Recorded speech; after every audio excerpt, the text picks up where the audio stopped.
오늘부터 수도권 거리두기 4단계가 실시됩니다. 국가적 비상사태라고 해도 과언이 아닙니다.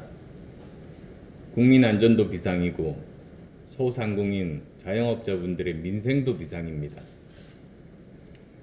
월드컵 때마다 펠레의 저주라는 징크스가 있었던 것 아실 겁니다. 펠레의 예언에는 언제나 반대로 이루어져서 이런 이름이 붙었습니다.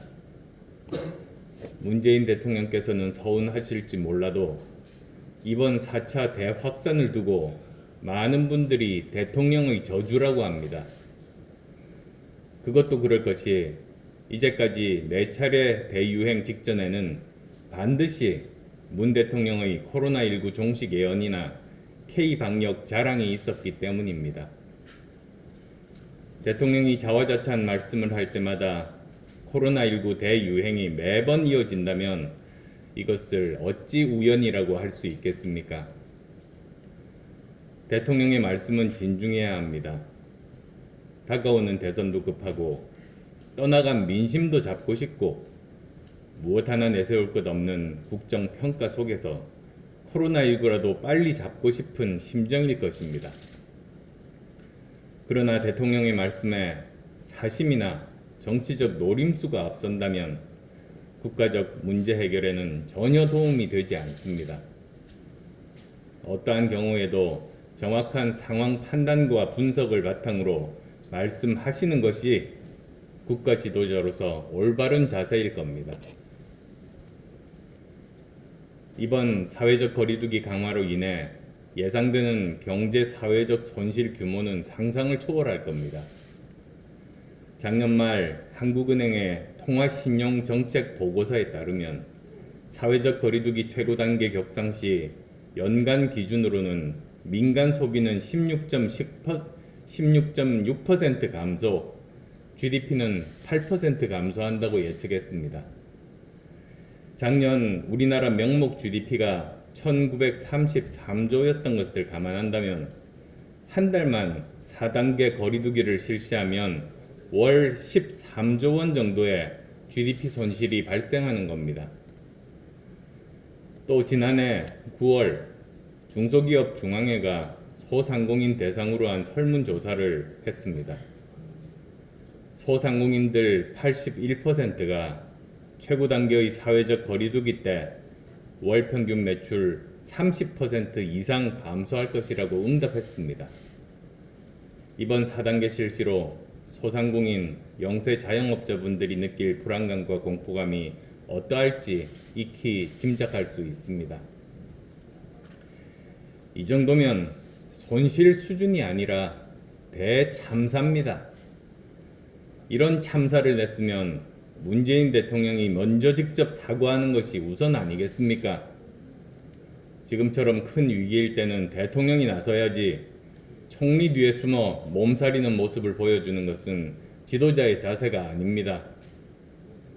무엇보다도 코로나19 대응 강화를 위해 지난해 질병관리본부를 질병관리청으로 확대 개편했는데 정부 대책은 별반 나아지는 것이 없습니다. 어찌된 일입니까? 질병관리청은 정치 방역에서 독립해서 전문가들의 소신대로 운영되고 있는 것입니까? 야당이 그렇게 반대했던 청와대 방역기획관은 도대체 하는 일이 뭡니까? 근본적으로 중대본도 있고 질병관리청도 있는데 청와대 방역기획관이 왜 필요합니까? 쓸데없이 국민 세금이나 축내는 옥상옥 불법 건물인 청와대 방역기획관 자리는 당장 철거하는 것이 마땅합니다. 문 대통령께서 약속하신 모더나 백신은 언제 들어오는 겁니까? 코로나19 유행의 원인도 백신 부족에 있고 방역의 최종적인 성공도 결국은 충분한 백신 조기 확보와 접종에 달려 있습니다. 그런데 백신은 함흥차사가 됐습니다. 보도에 따르면 대통령께서 직접 확보했다던 모더나 백신 2천만 명 분은 현재 1.2%에 불과한 23만 2,500명분만 들어왔다고 하는데 사실입니까? 이런데도 정부는 백신 접종률을 자랑하며 대통령은 K방역 자화자찬을 하고 있다니 제정신입니까? 아니면 4차 대유행이 올 것이라고 전혀 예상하지 못하고 국민을 속이려고 한 겁니까? 정말 개탄스럽습니다. 대통령이 자화자찬하는 K방역은 근본적인 문제가 있습니다. 대통령 말만 믿다가는 K방역이 코리아 방역이 아니라 사람도 민생도 다 잡는 킬 방역이 될 수 있습니다.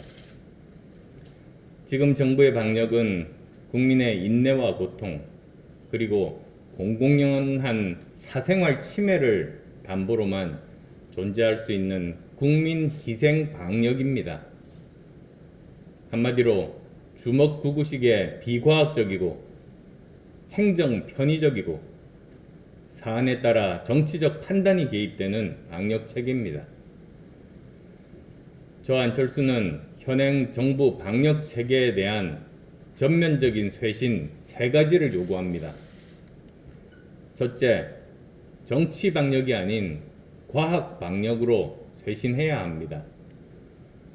과학적 사실에 기반해서 객관적으로 판단하기보다는 정치적인 유불리와 내년 대선을 의식한 판단으로 방역에 대한 결정을 내리는 정치 방역이 계속되는 한 사태는 더욱 악화될 겁니다.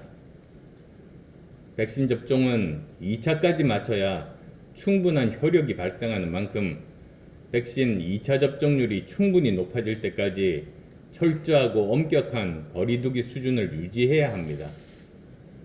그에 따라 발생하는 소상공인 자영업 사장님들과 저소득층의 피해는 충분하고 집중적인 선별 지원으로 해결해야 합니다.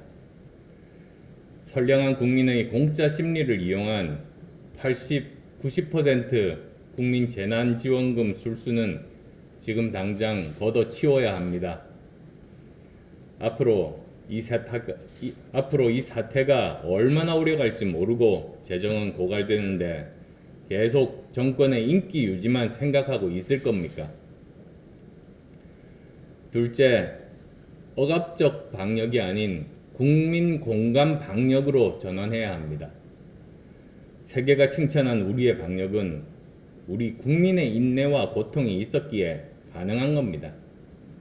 더 이상 권위주의적이고 행정 편의주의적인 발상에 기반한 일방적 지침과 벌금으로 국민 협조를 얻어내는 데는 한계가 있습니다. 대통령과 정부는 제도적 권위와 권한을 앞세우지 말고 공감과 설득의 리더십을 먼저 보여줘야 합니다. 정부가 고통 분담에 앞장서는 모범을 보이고 어려운 국민을 우선하며 함께 간다는 확실한 의지와 정책을 보여주어야 합니다. 국민 덕에 나팔 불며 자화자찬하는 가짜 리더십 아니라 국민에 앞서 헌신하는 진정한 위기관리 리더십을 보여줘야 합니다. 셋째, 탁상 방역이 아닌 현장 방역이 되어야 합니다. 이번 거리두기 지침을 보면서 많은 분들이 짜증과 실소를 금치 못하고 있습니다. 러닝머신 운동을 속도를 시속 6km 이하로 제한하고 그룹 운동은 비교적 느린 음악을 틀고 하라는 지침. 도대체 어떤 과학적 기준과 근거에 의한 것입니까? 한마디로 탁상 행정, 주먹구구 방역이 만들어낸 블랙 코미디입니다. 정부에 묻습니다. 지금 이 시국이 농담이나 하고 있을 때입니까? 대통령과 총리부터 책상에 앉아 있지 말고 지금 당장 현장에 나가 현장의 목소리, 민생의 절규를 듣고 현장에 맞는 현장에서 수용 가능한 방역 지침을 제시하기 바랍니다. 저는 이미 정치권에서 가장 먼저 작년 5월에는 백신 도입 준비를 촉구했고 올해 2월부터는 여러 차례 변이 바이러스 창궐에 따른 4차 대규모 확산의 가능성을 경고해 왔습니다. 제 지난 2월 달에 최고위 발언 혹시 준비가 되어 있습니까?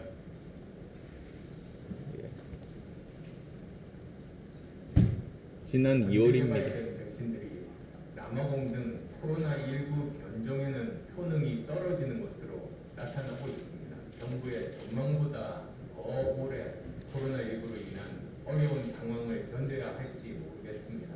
우선 저는 정부는 현재의 상황을 어떻게 보고 있는지 묻습니다. 첫째, 방역의 관점에서 코로나19 바이러스와의 전쟁이 기존 정부의 예상보다 길어질 수 있는지 정부의 상황 판단을 밝혀야 합니다. 둘째, 변이 바이러스의 효능이 있는 백신을 추가로 구입할 가능성에 대해서도 철저하게 대비해야 합니다. 셋째, 새로운 팬데믹 환경의 도래에 대비해서 현 방역 대응 체제와 사회적 거리두기 방식을 다시 점검해야 합니다. 넷째, 코로나19 전쟁의 장기화에 대한 정부의 재정 대응 체계와 역량을 국민과 함께 검증해야 합니다. 백신과 방역을 정치에 악용하고 국민의 세금을 정파적 이익을 위해 쓰려는 세력에 맞서 끝까지 싸워 나가겠습니다.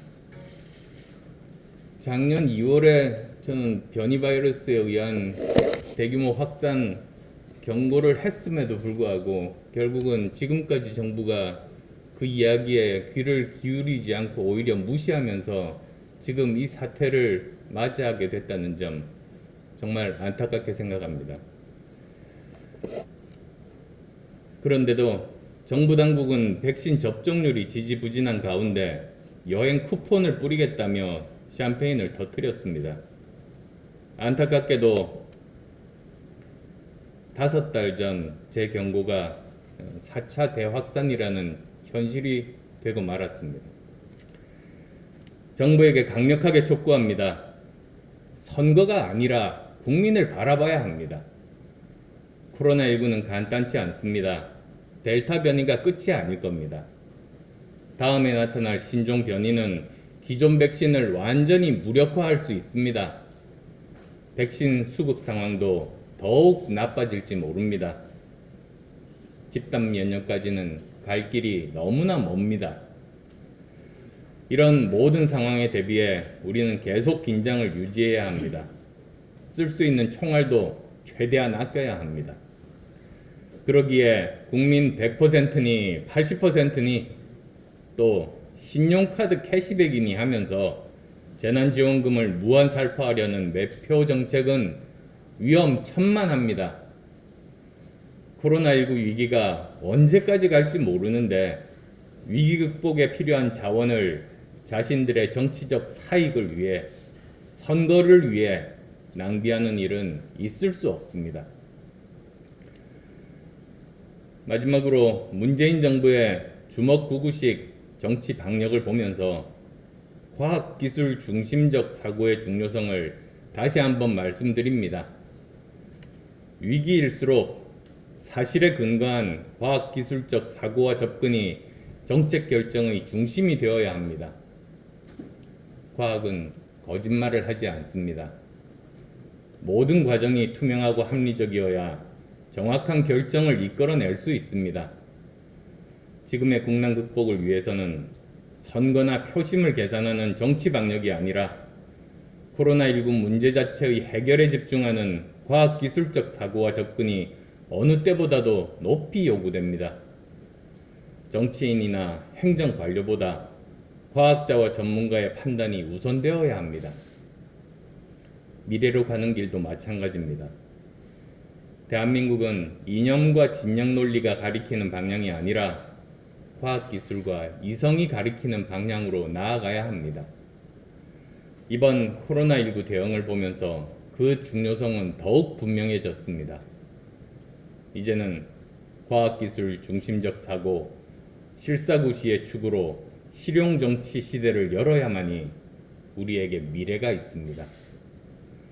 위기의 시대, 정치공학적 사고에서 벗어난 과학적이고 슬기로운 대처로 전환할 것을 대통령과 정부 여당에게 강력하게 촉구합니다.